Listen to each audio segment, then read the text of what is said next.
Hey guys, welcome back to my channel. So today's video is a case study of one of my long-term clients, Alexander Bravo, I should say. Bravo is her nickname. Without further ado, I want to kind of go through her, time working with me, outline, the goals, the changes and adjustments that we've made to her macros, and also share with you her testimonial, which I think was so important for me to get because there are so many women who are completely petrified of going through this process. So she is actually going through a specific muscle gaining phase.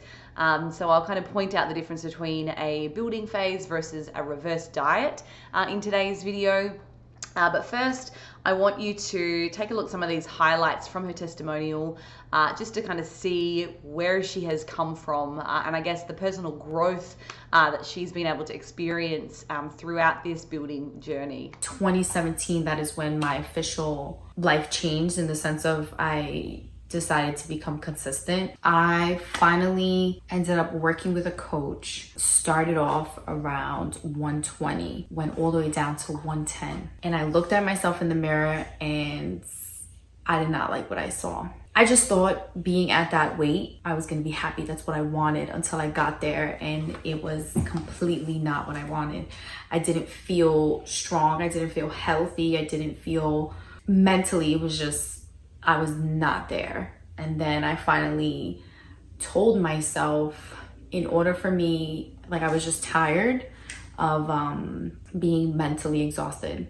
And I ended up working with Holly, and to be honest, it has been completely life-changing. This is my first bulk ever, and I was completely scared of the whole process. I was scared that I was going to go into it and I was going to completely give up because I didn't want to gain weight. I didn't think I was ready to put on weight and be okay with it, especially the fact that all my life that I've wanted to lose weight, I always opted for the low calorie meals. I've always opted for a salad or this or that. I feel like when I tried to enjoy a meal, I felt guilty and ended up purging. So I never had food freedom. I never had just a good relationship with food, and I really finally wanted that. And I also wanted to be stronger. I also wanted to gain muscle, and I knew that in order for me to gain muscle, I had to eat. I had to fuel my body. That required me being in a surplus.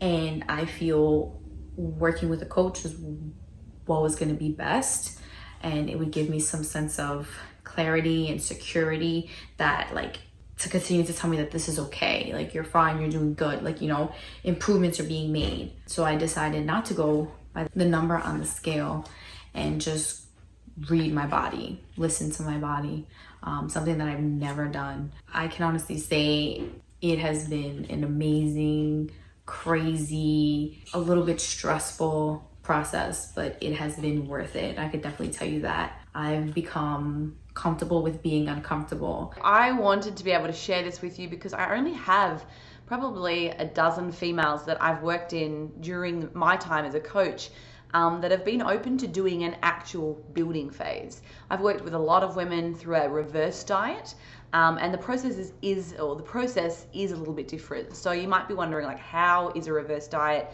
different to a building phase? Aren't they both just increasing calories? Well, not quite. So the key difference is that with a muscle building phase, there is a specific requirement every week to increase your weight.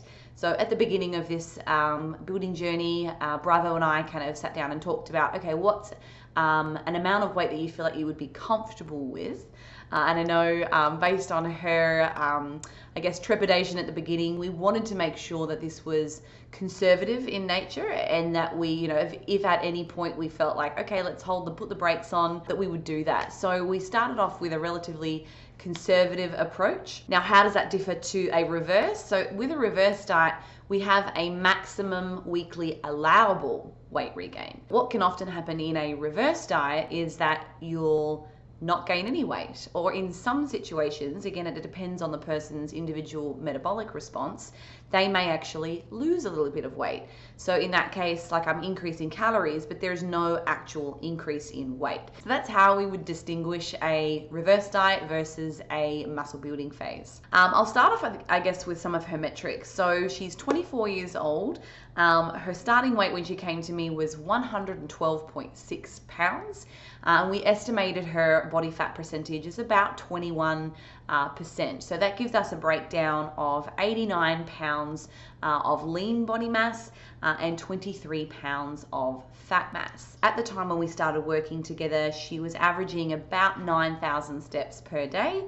She was doing about 300 minutes of resistance training and about 50 minutes to 1 hour of planned cardio each day.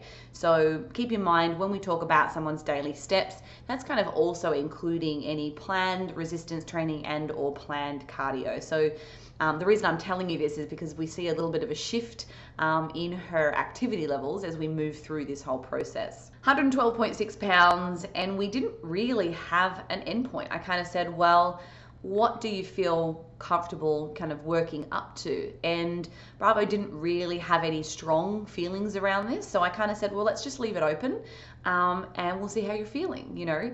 Obviously, building muscle takes time, and I think people drastically underestimate just how much time and effort is required to actually put on muscle, particularly in the case of drug-free athletes or individuals. I know that often we will look to some of the different federations out there, and we'll kind of critique the figure competitors. We'll critique like the women's physique, or like we think about, you know, a muscular bodybuilding female. But in those particular situations, I can say probably 95% of those people that you kind of stereotype are using performance enhancing drugs. So for females, like natural females, to put on a meaningful amount of lean body mass is already incredibly difficult. I just wanted to point that out because a lot of women, I think, have that kind of mindset, or that's kind of what they would visualize. Oh, this is what's going to happen to me if I go through a building phase. No, no, it's not. So this is a really good example, I guess, of a drug-free competitor, or not a competitor, just an individual who is just wanting to make some positive changes to their lean body mass. And it takes time, as you're going to see with some of her photos. So here is an image, I guess, of Alex at week 1. So we've got her front on photos, side on, and rear facing photos. So you can see, like, she's in great shape at this point here, but her goal is to continue to improve her composition, and that was going to take anywhere from 9 to 12 months. It was kind of what we had decided. We're not going to take any backward steps in this. It's kind of only progressing forwards, and then once we feel like we've been here for a meaningful amount of time, then we can consider a fat loss phase sometime in the future. But we haven't really put a date on when we're going to cut. She is really enjoying, I guess, that flexibility, that freedom, and the feeling of being able to kind of go out and enjoy herself. And this has been such a great process for her to help her overcome that eating disorder that she struggled with for many years. So I'm in no hurry to encourage her to go back to that either. I think the longer you kind of stay in this place and learn to like recreate new behaviors and create new habits, I think the longer and the more time we can spend here, truly the better. We started at 1902 for her average weekly calories. So her estimated maintenance calories were at about 1681, and that was using an activity factor of 1.5. So I use the Mueller equation to calculate all my clients' initial maintenance calories. That's what we do for Carbon, our nutrition coaching app, and how we encourage all of our coaches to work with too. It's just a really a great equation that kind of accommodates a wide variety of heterogeneous individuals. I've used the Mueller equation, and I also put in a little metabolic factor, which kind of accommodates somebody that has had a history of dieting. So it's suggesting that perhaps their metabolism might be a little bit slow. That was her maintenance. So based on her desires to kind of maximize her weekly rate of weight gain at about 0.4%, each week. That meant that I was going to be giving her initially about a 225 calorie increase. So 6881 plus 225 calories, that's kind of where I got this number. It's a little bit out, I think it's actually 1906, but I kind of just rounded out the numbers here, I guess. Bravo mentioned to me that she is somebody that preferred to eat more protein. She's definitely a lover of protein. I think it's been her habit. So this is sitting on the upper end of the normal range. So we recommend anywhere from say 2.2 to 2.9 grams of protein per kilogram of lean body mass. And this sees her at about 2.8.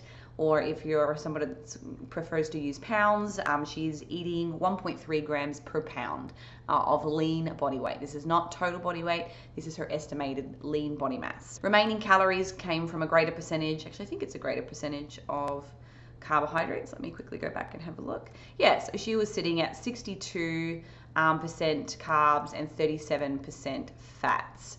So that was just based off her preference. So there is really no rhyme or reason why you need to have one of those higher than the other. So it was just based on her preferences. If we scroll down to say week 13, we're up to 117 pounds. So we've put on a few pounds here at this point. So we're already at 2449 calories, which is awesome. If we go to a couple weeks further, we kind of get down to 2,500, which is awesome. So we've really increased her calories by like over 850 since she started, which is such an increase. It's an awesome thing to have achieved.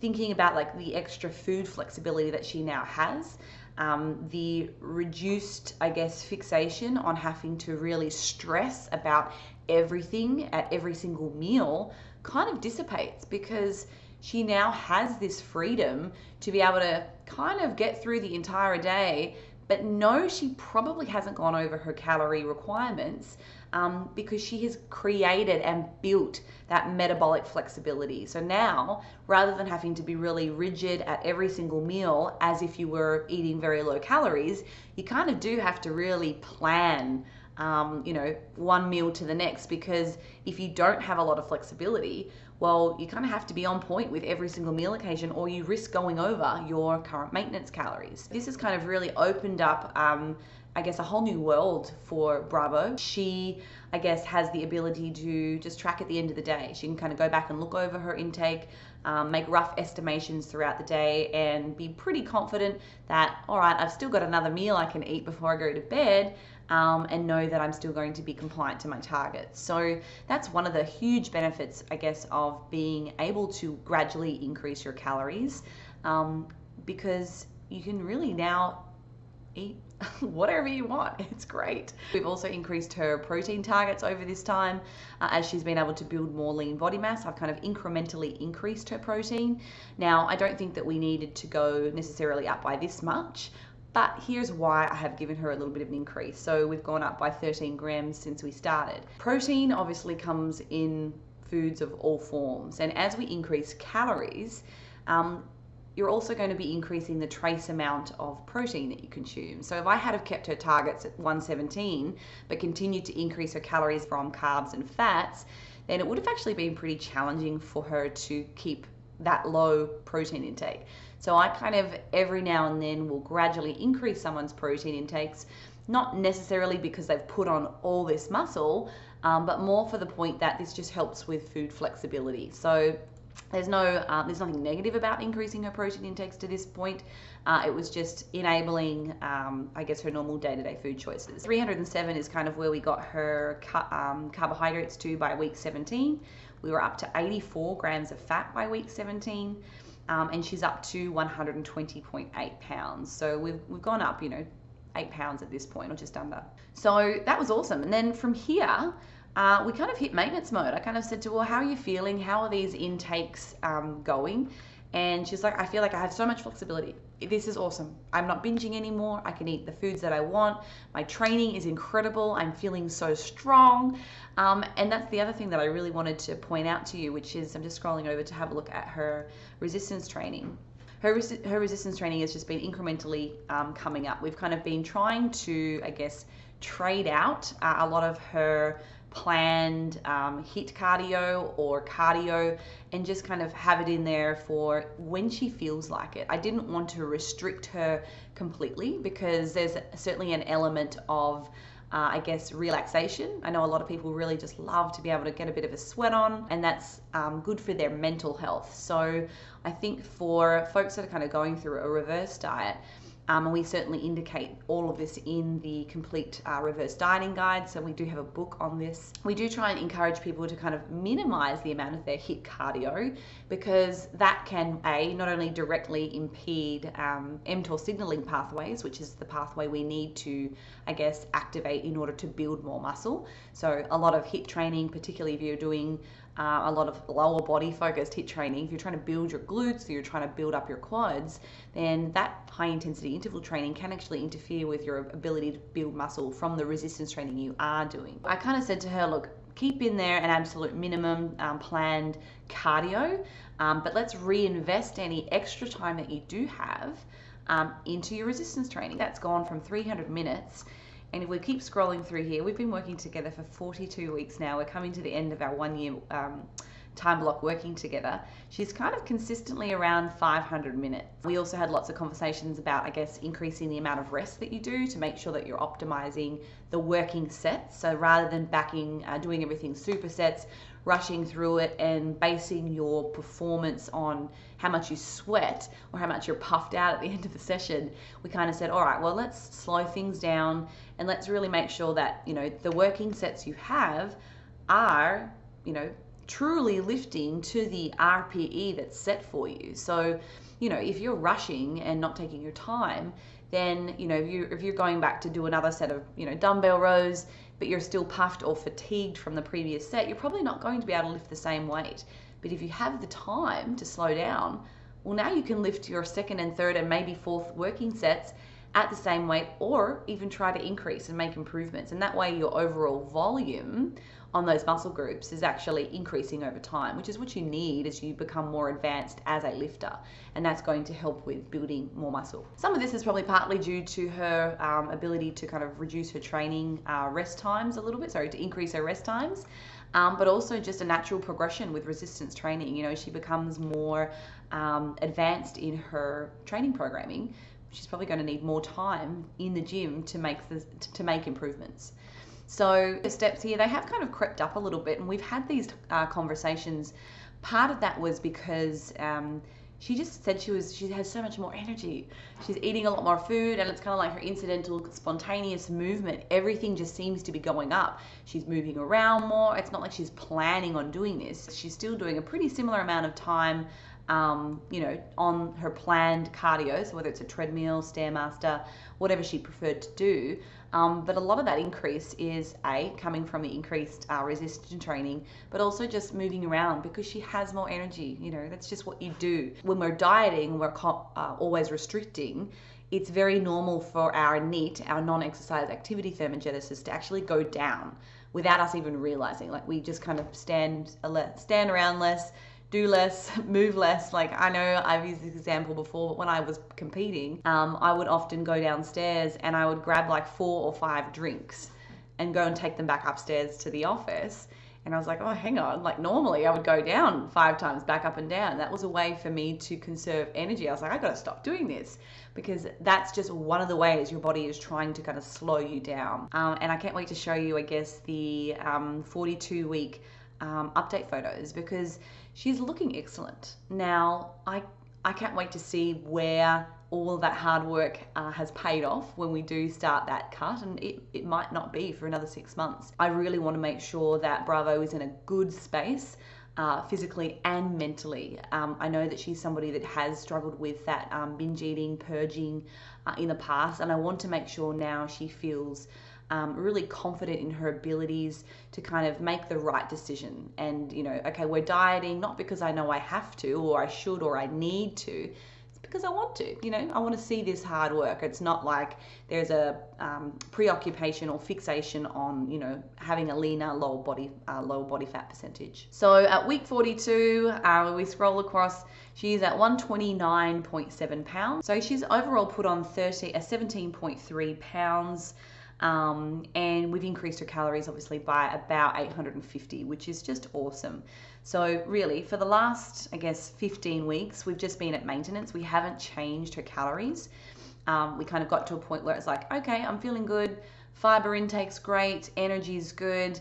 If I eat more, is it going to contribute to a meaningful increase in the amount of muscle that I build? Probably not. It may just be getting to the point where then it's just adding unnecessary body fat.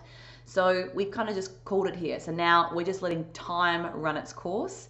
And like I said, we've been at this for 42 weeks. It's been an awesome journey of building, and it'll be so exciting to see the transformation on the other side of this. So guys, hopefully that was an interesting video. I know that there are so few of you women out there that are, I guess, willing to allow or give yourself permission to increase your calories because you are so afraid of that change. And I think, Bravo said it, perfectly. She never anticipated feeling so happy, and she has truly grown so much.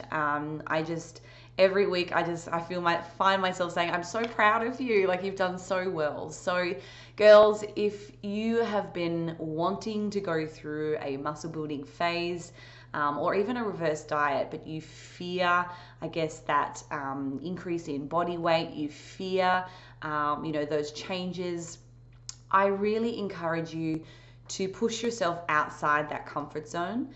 Our society has really kind of pigeoned women into this certain look and, the lean physique. And while I'm not going to ever discourage somebody who wants to give that a go or even get on stage, heck, I've done it for 5 years. I would be so hypocritical to say, oh, you shouldn't do that. But I want people to recognize or to, be happy in their body at all sizes, whatever shape. And make sure that you're doing, if you're going to do fat loss, do it for the right reasons, and make sure that you are good psychologically as far as how is your relationship with food. Do you feel like you're out of control? Because there are so many unfortunate, I guess, health changes that can come from dieting. Not just physiologically speaking, but also psychologically speaking. And that's something I've personally been working on. And it's something that I'm really starting to incorporate more into my own practice as a dietitian and with our coaches at Team BioLane.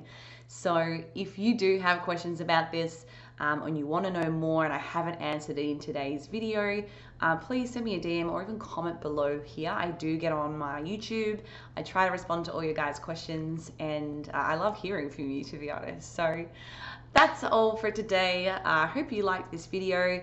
If you aren't subscribed to my YouTube channel, please do. If this video was helpful, share it, give it a like, and I look forward to hearing from you or seeing you guys next time.